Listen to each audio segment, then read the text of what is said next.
Welcome to another SoCal Sound session. I am Julie Slater, midday host, also music director here at the station. I am here with Daisy the Great. Welcome, guys. Here Thank with you. Kelly and also Minna.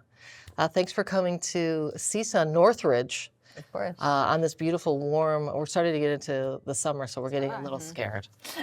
Just so you guys know. This is the brand new record. I love it. Have you guys, sometimes artists come in here and they haven't even seen their vinyl. Well, we just got this. Yeah. I actually got the vinyl 2 days ago, and then we immediately came to LA, so I haven't played it, but I do have it. So excited. It's the Rubber Teeth Talk, Daisy the Great. Tell me a little bit, I don't even know the story of how you guys met in school in New York, and you live in New York. Yes. And give me your timeline. First of all, I don't even know where Daisy the Great came from, Sure. the name. The air. Yeah, we made it up. To our heads. We met in acting school at Tisch at NYU, and I grew up in New York, and Minna grew up in New Orleans, and then we both met in school at NYU. But we grew up surrounded by music. My mom's an opera singer. Minna's mom was a jazz singer. There's a lot of music and art in both cities, and then we met in school. And initially we were working on a project together that was part of our sketch class, and we kind of didn't want to write a sketch. We were we'll write a song. What a comedic that's our song. Yeah. So we wrote a song, and then that was just kind of an excuse to start working on stuff together. And then eventually we started writing a musical that was about a band, and it was really good. We wrote the whole script, and we wrote one song that was more theatrical, and then we started talking about what songs the band in the musical would write, and kind of opened up a trove of songs that we both had, and hadn't really shown anyone, but had this kind of secret life of writing songs alone. And then those songs became our first EP. But the name just kind of came from us being pretty immediately once we had that day, we were we have these songs, we're gonna be a band, we need a name, and we just made it up. On the fly. Yeah, we wanted made a something list, that, but- we did a list. We were walking down the street and we were just what sounds like a good band name for us, because we didn't want it to be Minna and Kelly or Kelly and Minna. We really Sounds like a talk show. Yeah. So we were what sounds like a good band name? And we also we only really had the songs kind of in their song written form, so we didn't fully know either what sound we were gonna even end up doing, and we wanted the ability to kind of evolve into whatever came to us. So we wanted something that felt like it could hold something small, something big, it just be able to play within the name, and not have it imply a genre. And we chose Daisy the Great kind of just because we like the ring of it. And that it's something delicate that is also has power, and we wanted to emphasize that. But it was really cool because when we showed each other our songs, our songwriting process was very similar. We opened up our computers and had a lot of harmonies and layers in our stuff, and we're never been able to perform this because there's so many voices in it. And we just started singing each other's songs, and it felt very a good fit. Did you ever perform the musical that you wrote? No. Do you think you ever will? No. Maybe for maybe as a secret at a party or something, we'll read it. VIP about it. Yeah. We could do a reading of it. We don't have any music for it because once we started showing each other songs, we just dropped it. But it's in a Google Drive somewhere. That's a pretty interesting way, though, to start out acting and then write a musical. Yeah. I love how that all kind of unfolded. Now, what's your connection to AJR? Of course, you guys had the song, the record player song. Yeah. What's the timeline on that? Did you know the band AJR? Did the song come out and sort of become popular, and they were like, hey, let's redo it? So that song, the record player song, is the original version. That song is one of the first songs. That's the first song that I showed Minna that I wrote back when we were starting the band. So that was super early. Then we put it out in 2017. It was the first song we ever put out. And then it kind of built this world and life around itself for 2 years online while we were playing shows in New York and releasing other music. And then it started to have these kind of like spikes in attention in 2019. And at one of those times, there was like a one breath challenge that people were doing, and like people were doing really cool, like making like gore makeup videos and stuff to With it. your song? Yeah, so it was just kind of like building online. And then we were like talking to some labels at that time. And then one of the people that we were speaking to was Steve, who heads our label. But at that time we were like just meeting him. We had known him, I guess, for a little while at that point. And then we said we would go like make songs and bring them back and show them to him. But that was kind of all like bubbling at the same time. And then Jack from AJR heard the song online. And Steve is their manager. Steve manages them. And so Jack was like, I love this song. Like, do you think we could try to reach out to these two? Did he ask to do a collab? Not in the very beginning. He was just like, can we like talk to them? And then Steve was like, oh, I actually know them already. So let me just start an email. And so then we were like, kind of like, what can we do here? And it had been so long since we put the song out. So we were like, I think the best version of this is like making a new version that kind of just like lets a new thing exist. And like the old song exists and like we play the old song on tour. But it's really cool that it has like this separate leg and like went off to like fly in this other area. It's just cool. And you guys ended up touring with AJ? Yeah, we did. Yeah. That right when it came out, we went on. That was our first proper tour. Like we did a DIY tour before. Before the pandemic. Before the pandemic, yeah. But then coming out of it, that was the first thing we did, which was kind of crazy. We were like, whoa. Big places. Yeah, that's cool. So this is your third album, right? Yes. Yeah. What has changed for you guys as far as writing and recording an album now over the time? I'm sure so much has gone on from the beginning. Well, both of us started as performers, I would say, like before being recording artists. And I think that as we've been a band now for 9 years, and I think that just like over time we've like developed our like producer brains. And I think we've also been performing more and more and like learning kind of what feels good to perform. And our writing style has developed with our like personal tastes and things as we've grown and as we've like grown up as well, like inside of a band. We've really developed like a language of how to write songs together and with our band. And this album specifically, we wrote entirely just the two of us and with our two of our bandmates. So it feels like the most like we're writing an album. I think the other albums we were like, oh, we have these songs. Which ones should we pick to make an album? Because we performed like before this album. We were always performing music that wasn't out. Like even when we had our first album out, we were performing songs from what was going to be the next album, but we were just writing all the time and kind of just really excited to play music. And also, like I said, like we were performing and then going like, I kind of want to perform something that feels more like this. And then we'd write that song in order to perform it.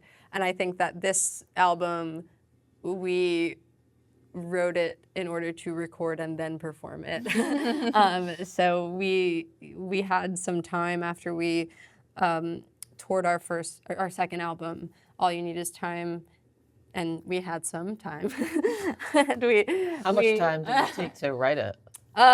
I think writing and recording it took about 2 years. But we had like one song that we wrote like right before that tour, which was Ballerina, which came out already, that we were like really excited about. And we were like, okay, like we wrote it and then immediately went on tour. We're like, let's just play this song. Let's see how it feels. And we did that, and then we like came back and we were like so invigorated by that song that we like took the summer and just like Kelly came over to my house and we just wrote every day. And then we had this like batch of like 14 songs, and then we brought them to our band and we were like, we have these songs, like let's write them more. And then like we just like took a lot of time to we made like we made like 2 demo versions of each song that we like demoed it in my room, and then we demoed it again with our band in a more like polished way, and then we like sent those demos to Catherine, who produced the record, and then we re-recorded everything again. So it felt Had you like, worked with it's Catherine Marks? Yes. Had you worked with her before? No, we hadn't, but we were really excited to work with her. And this is definitely the most kind of like proper, like, I feel like this is the most we've been able to like give time to the songs to record them, which like I guess in the past album we got to perform the songs before recording them a lot, so that also helped in recording. But this album, yeah, we wrote it, we recorded a demo, we thought about the demo, we recorded a new demo, and then we thought about that and then reworked everything. So we got to give it like proper time, and we got to spend like proper time in a studio. Where did you end up recording? Studio G in Brooklyn, in Greenpoint, which is where we recorded the last album, but we only recorded there for 3 days. So we did like 3 days like Of basics, yeah. of basics, and then we did the rest kind of at our producer's like home studio. Yeah, so you seemed like you wanted to. No, I just said of basics. Oh. So was that 3 the days last of album, or basics. on Yeah. Is this one you did 3 days, or you did longer? this One we did longer, We did about a month, yeah. which was so cool. It was That's so wild. awesome. It's like such a dream to just like go to the studio every day. It's so cool. Did you wake up in the morning and be like, this is my life that I've Yeah. done? The studio is also near our house, and like for me, it's just like across the park. So I would like walk through the park, like get a coffee. It was so like it was very ideal. We also got to like finish the mixes with Catherine in Yeah. London, which was like that was amazing. That was so it was funny. It was so fun to like start the songs together and end them together, because I was feeling like because the songs we finished recording them in October, and then we mixed them. They were getting mixed in January, and we were like, I want to go. Yeah, we want to like be a part of that kind of. And the way that we kind of recorded it, and Catherine mixed it as well, is we were like, okay, we're like throwing. We use the recording time to record and not to mix, so we just like threw everything at it, and then we're like, we really like should be there for the mixing process, because it was a very lot of it was like arranging Yeah. further. and like comping vocals and stuff. So it was really fun to like tie it all together and like finish the album together. It felt very special. That's cool. What about the album title? Can you tell us? The Rubber Teeth Talk. Yes. What's the Rubber the Teeth mystery? Talk. Talk. I don't even want to tell you too much. The Rubber Teeth Talk comes from a lyric. All of our albums so far have been a lyric, but this song, or this lyric is from a song called Dream Song, which is a really cool song that's on the record that is basically about a dream and like goes into these various like weird holes throughout the song and like really shifts a lot. And it was a really fun song to write. But this part is from the second verse, and the lyric is what comes right before. I love it a lot, the way that a thought is a dancer. The rubber teeth talk, they cover the clock like an answer. And it kind of feels, I think everyone, when we talk about it, a lot of people kind of have their own interpretation. But for me, it feels like there's like chatter in your head, and sometimes maybe that's like leading you to feel like imposter syndrome or like insecurity, and like sometimes it's like different and it can be like imaginative and free. But I think it's just the rubber teeth talk in your head. There's like stuff happening, and then you have to kind of like carve through that, and then the carving through is kind of like the finding yourself through the record. So there's a lot of moments that are like feel like rubber teeth talk, and then hopefully like through listening to the record you feel like you connect to your own kind of like laser through each song. But Yeah, I think we picked that lyric as the we were kind of tossing around a few names, and I think that we just liked the reaction that people got when we said this, and we're like, what does it mean to you? And everybody had a different meaning, and all of them were cool. So we were like, that's great. And it is, it comes from a dreamy place, and it comes from like something that's a little bit out of time. Yeah. And there's like potential in it. Like I think there's something cool in having it be something that people will interpret differently, and just like, especially because it comes from that song that's like shifting so much, it's nice to have a title that encompasses the record in a lot of different ways. Like it's interesting to me to apply it to other songs on the record and see just like what that makes me think about. But I like it. Is there any path on the album with the songs that lead? I always like leading up to the final song. Yeah. There kind of is, but There's definitely a sonic path. Like there's a sonic path. There's also a little bit of like there are a few paths. Yeah.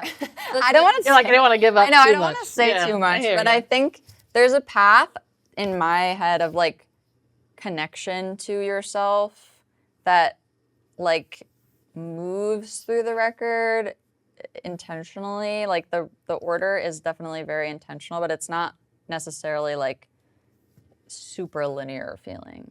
Yeah, I feel like it's like a Dog starts as like kind of like an introspective, like personal, like daydream, and then it kind of goes further into real dreams and like kind of like more like then like the second half of the album starts with Swinging, which like is when Kelly got like too high on laughing gas at the dentist. So like it's like all of these like little portals, and then I think after that song it kind of goes into a more like death themed like dream world, like these like more like existential places, and then like it ends in this like sonic kind of like wall that feels like cathartic. But I think it has like a cathartic through line that like you go into these like little rabbit holes of dream worlds. That's awesome. What part of the tour are you guys at? I know you're playing, while you're here today, you're playing the Moroccan Lounge tonight. Yes. This is the last date of this tour. But this tour is surrounded again around the first single, which is Ballerina. So this is like the closing show of Ballerina tour. Will you be coming back to LA? Yes. Yeah. Okay. So we're playing at El Cid in LA on September 26th. That's awesome. And we'll play the album Oh, in full? in full. I hope. So cool. Well, we didn't make the set yet, but We have to. Yeah, we have to. We will. Well, I'm saying it now, so we have to do it. yeah, I want to do it. I think we have to. I think you have to do it too. well, that's great. Kelly, Minna, thank you for coming by. The brand new record. Check it out, everybody. I love seeing the vinyl. Although, what happened to the actual album, guys? Did you guys? It's not in there. We don't have one. We wanted it. The Reverend Teeth talk. Daisy's great. Thank you guys for popping by. Thank you.